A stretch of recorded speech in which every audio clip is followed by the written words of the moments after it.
About a year ago, all the way back in the beginning of 2024, I made a video ranking every NFL team's chances to win this year's Super Bowl. But back then, it was next year's Super Bowl. So since it's been a year, the regular season's officially over. We know what teams are contending for this year's Super Bowl in reality. Let's take a look back and see what dumb predictions I made.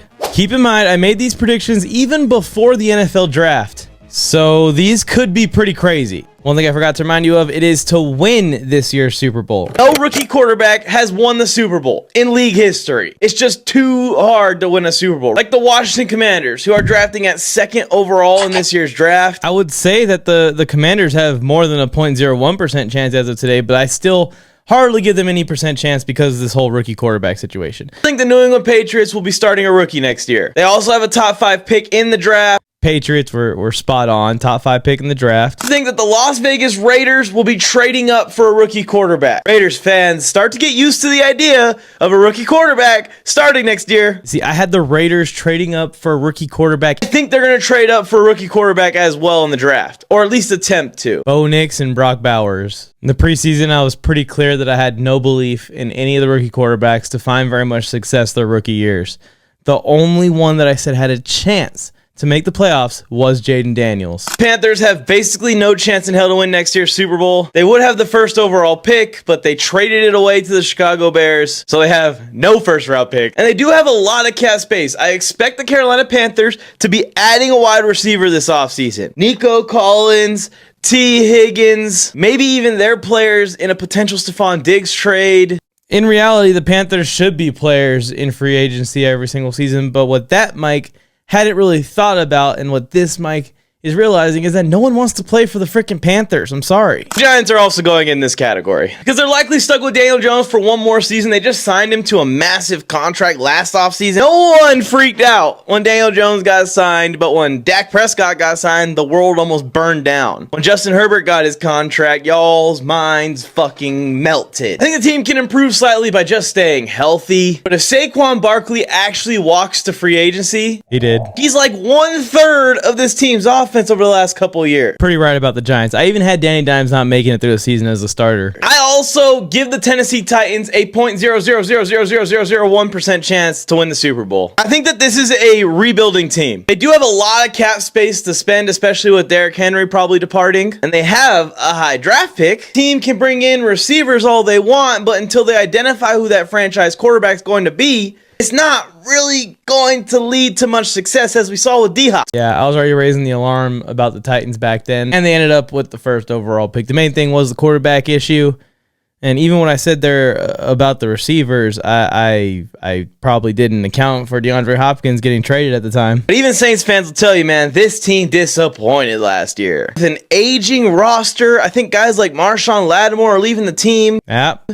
Derek Carr was never a top 10 quarterback. I'm glad to have been right about that one in my arguments with Raiders fans for all those years. And I was rooting for the guy after he left the Raiders. I wanted the Raiders to look stupid making that move. Double victory laps on Derek Carr and Marshawn Lattimore getting traded. In order for the Jaguars to contend in the AFC next year, Trevor Lawrence, no shit, has to make that jump into an elite quarterback. And Trevor Lawrence did not take any jumps. If anything, he went backwards. Everything goes right, the Minnesota Vikings could go to next year's Super Bowl. But they have to somehow retain Kirk Cousins. How much money they have invested in these receivers and draft capital they've invested in these receivers. I should say weapons in general, because TJ Hawkinson's contract is amongst the highest in the league for tight ends as well. It makes sense for the Vikings to try and get a rookie quarterback in. There is no opportunity out there for the Vikings to go and get a top 5 level rookie quarterback. So I don't know what the hell they're going to do. Here's what they might do, Mike. They might go and sign Sam Darnold, one of your most hated quarterbacks, someone who you would predict to fail almost on any team, and turn him into an MVP candidate, win 14 games, and be a contender in the NFC this year. I mean, no one would have expected that to happen, but the principle, what I was saying there, is if they get great QB play, that team was just going to be really good again and better than the year before. What I have in this category is a team that's actually moving back in categories from previous years. Out of the contenders category and into the if everything goes perfect category. And that's the Buffalo Bills. And this is probably going to piss some Bills fans off. I'm not trying to piss you off, Bills Mafia. Every NFL fan base respects and loves you. Please don't show up to my house. This team is negative $55 million in the hole right now. They're drafting outside the top 25 picks again. They have some tough decisions to make on key veterans on this roster. I'm keeping them in this category just simply because they have Josh Allen. The championship window, in my opinion, for Buffalo has shut. But with a quarterback that good, you always have a chance to catch fire. Oh, man. And Bills fans, before you cook me too much, I already have admitted that this is a huge miss. Idiot. Doing this so that way that Bills fans don't sharpen their pitchforks. The Los Angeles Chargers also fall in this category where everything needs to go right.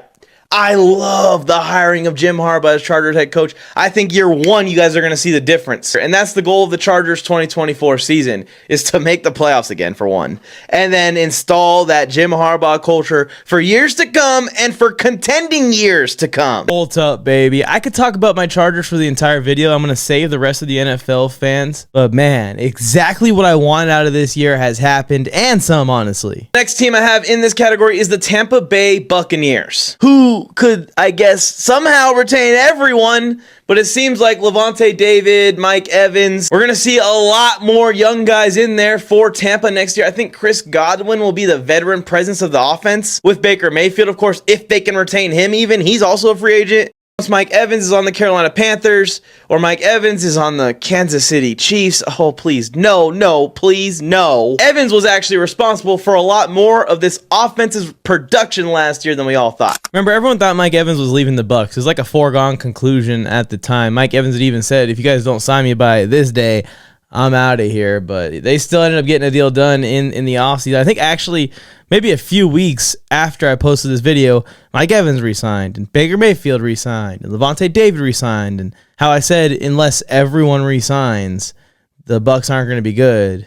Everyone re-signed, and the Bucs ended up being good, and I ended up looking like an idiot. I don't think Geno Smith is the guy that's going to bring the Lombardi back to the Seattle Seahawks, so they make it onto this list as well. I expected this defense to be a lot more improved last season than they were, and it better be improved this year under Mac McDonald, who they just hired as their new head coach. They're not going to be big spenders this offseason. They're drafting at 16th.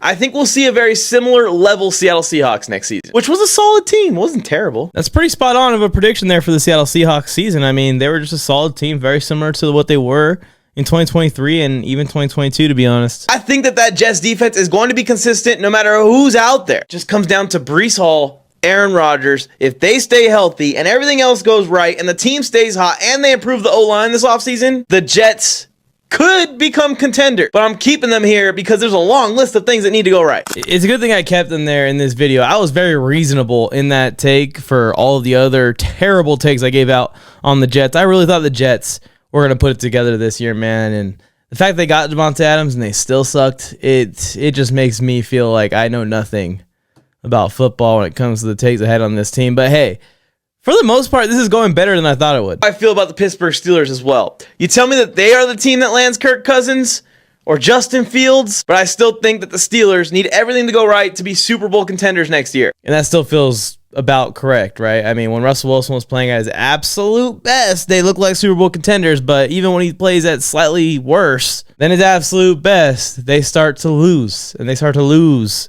and lose and lose and lose. Definition of a team that got hot this last offseason and still didn't go to the Super Bowl. They need to reset the cap situation a little bit as we enter the Jordan Love era. They need to get him a contract, and the team's drafting at 25. I think they field a very similar Green Bay Packers squad as they did to last year. Another spot-on prediction. Green Bay Packers, very similar team to what they've been in the last couple of years. Very competitive. Can beat anyone when they play at their best, but not quite a Super Bowl contender. All right, let's see what I said about the Browns. I think Cleveland's roster is absolutely loaded. They had the talent to go to the Super Bowl. It's just you're still the third best team in your division, and I just don't see any path towards the Browns getting better than the Bengals or Ravens this offseason. We would need everything to go right, like a return of prime Houston Texan Deshaun Watson, the magic man, to show up on the field next year for Cleveland. Obviously, that did not happen because Deshaun Watson was terrible and then got injured, and now the Browns are picking at second overall. the Browns do not let Kevin Stefanski pick a quarterback and they make him stick with Deshaun Watson, he should quit. And then two teams I had in this category are teams that a lot of people probably think belong in the last category is the Arizona Cardinals and Atlanta Falcons. I think the Cardinals have a ton of room to improve. You're getting a year older in the new culture with the new head coach. All of your young players from last year who were bright spots have gotten a year of experience. Cardinals have $40 million to spend before they make some adjustments to create some more cap space. And your quarterback will be fully healthy next year, which is probably the key out of all of it. People forget how fucking good Kyler Murray is at football when he's playing his best. Everything goes perfect. Kyler takes that leap back into like the MVP conversation. Cardinals could win 11, 12 games and be right in the picture again. And then the Atlanta Falcons' biggest goal this offseason is identifying who the quarterback is. I keep bringing up Kirk Cousins and Justin Fields. Here's another place where if they get one of those two quarterbacks in here, they could find immediate success. But they'd still need everything to go right and the entire team to catch fire down the stretch of the season. Kyler didn't take that kind of leap. That wasn't even really my prediction for the Cardinals. I had the Cardinals, I think, just missing the playoffs in my actual predictions video. I was saying if the best possible results happen, the Cardinals have a perfect season, Kyler plays like an MVP, they can win 11 or 12 games. I feel like when Kyler was playing at his best, the Cardinals were a formidable team. They were a playoff contender. They were leading the NFC West, so not too bad. The Cardinals did take steps forward this year, and I think that they're going to continue to take those steps forward in future years. They got Kirk Cousins. They did not find immediate success. I'd say that's a miss. Brings me to the next category, the teams who are no shit Super Bowl contenders next season. All right. Here we go. Who are my contenders? They're all opinions, but the first team I'm putting on here is the Los Angeles Rams. The Rams successfully flipped their terrible cap situation they were in and landed multiple draft gems to completely flip the script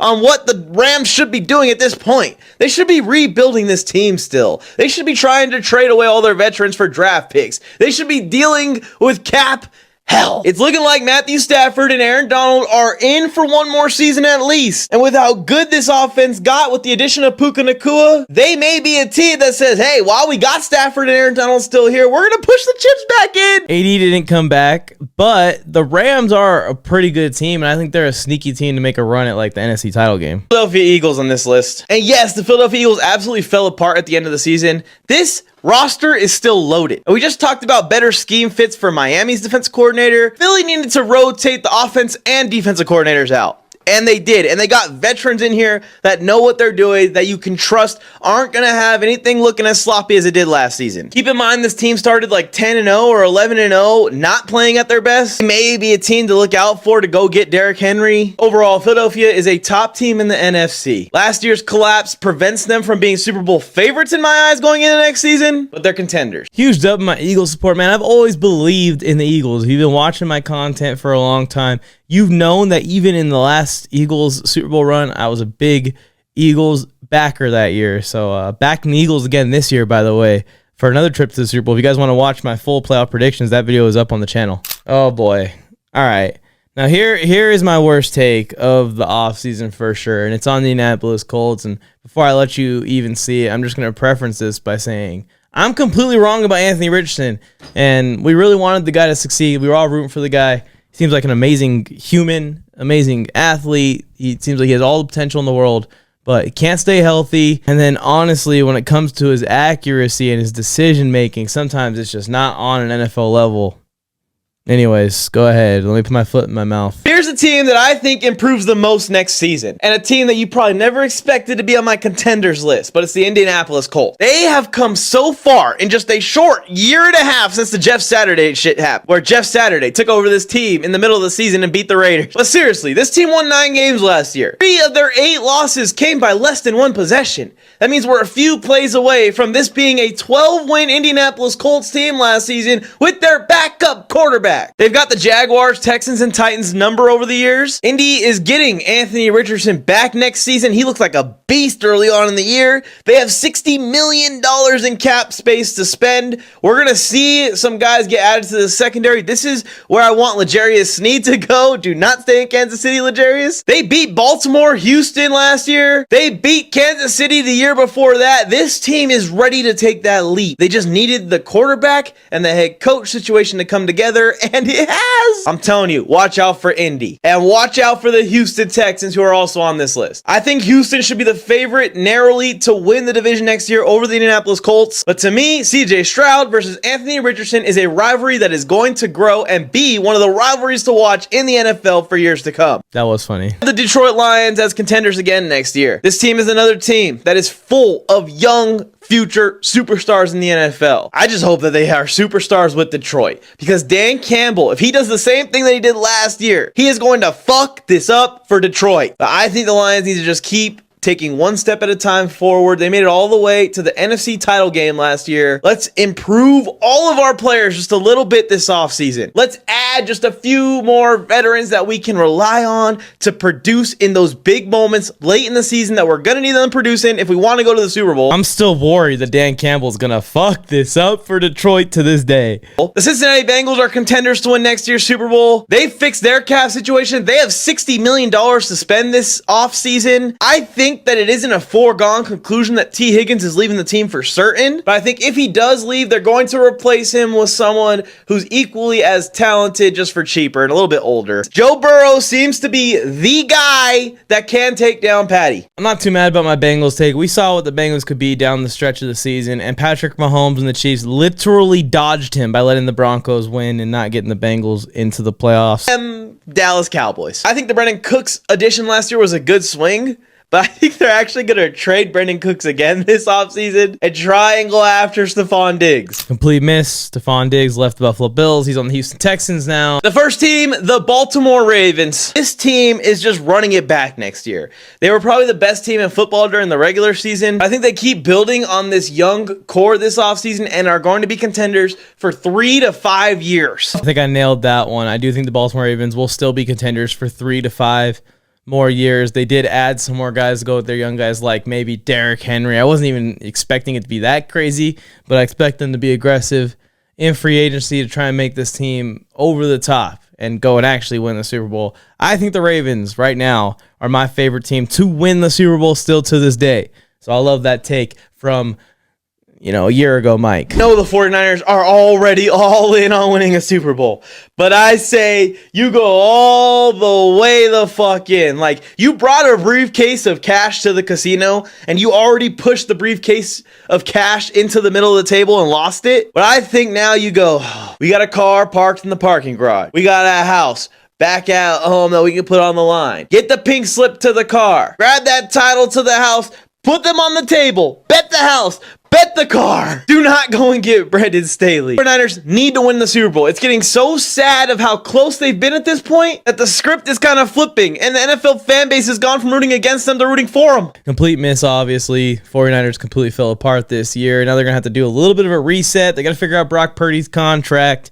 They are not Super Bowl favorites by any means, not even close. Final Super Bowl favorite is the Kansas City Chiefs. I don't really have to say much. I really hope for Andy Reid and Travis Kelce to retire this offseason and leave Mahomes stranded to figure this shit out by himself. And of course, they're coming back to try and win back to back to back. And that shit is impossible. Like, it is already impossible to win one Super Bowl. It is next to a miracle that you won 2 Super Bowls. For everything to go right a third time. I was right about my prediction, everything I just said about it all going right for a third time. It's all went right so far for a third time. I am just hoping and praying that the Chiefs don't actually win a third straight Super Bowl. No one wants to see that except for Chiefs fans. Even some Chiefs fans are getting bored of winning. We're going to make another one of these videos after the Super Bowl this year. It will be every team's chances to win next year's Super Bowl, Super Bowl 60. So make sure you're subscribed to the channel before you forget so you could be here when I drop that video on February 10th, I believe will be the day after the Super Bowl. We'll see if I can nail another group of predictions or look like a complete buffoon again. Make sure you like the video so the algorithm knows to send this thing out to more NFL fans like me and you. And drop down in the comment section below, who is your favorite to win this year's Super Bowl? And right now, who is a hot take, a team that you're eyeballing that no one's thinking about to win next year's Super Bowl, Super Bowl 60? Will I do any better on my predictions for 2025 and 2026? I guess sooner rather than later, the ball definitely won't lie. Can you believe I do this for a living? Spill flames, I went Mike on the mic. With something brand new, one time for your mind. He gave you fair warning. Now it's time to smack him in the mouth with that raw sports talk from the town. Sweet chin music to your favorite sportscaster.